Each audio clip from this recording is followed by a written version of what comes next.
নমস্কার, আমি আছি টাইমস অফ সনাতনে। 2026 সালের 22 জানুয়ারি বৃহস্পতিবার সনাতন ধর্মাবলম্বীদের জন্য এক অত্যন্ত পবিত্র ও তাৎপর্যপূর্ণ দিন। এই দিন অযোধ্যার ঐতিহাসিক শ্রীরাম মন্দিরে রামলালার প্রাণ প্রতিষ্ঠা দিবস ভক্তিভরে উদযাপন করা হয়।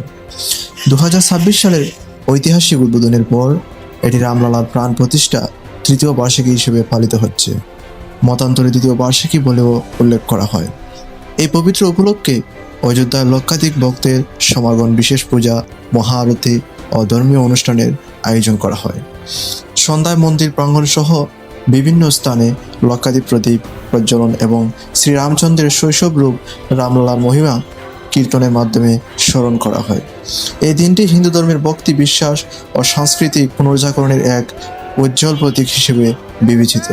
অযোধ্যা সহ দেশের বিভিন্ন স্থানে রাম মন্দিরের প্রতিষ্ঠা বার্ষিকী উপলক্ষে নানা ধর্মীয় ও সাংস্কৃতিক আয়োজন অনুষ্ঠিত হয়।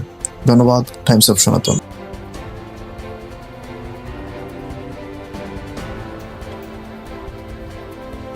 ওম নমঃ শিবায়। সত্যের পথে সনাতনের কণ্ঠে হিট হয় টাইমস অফ সনাতন।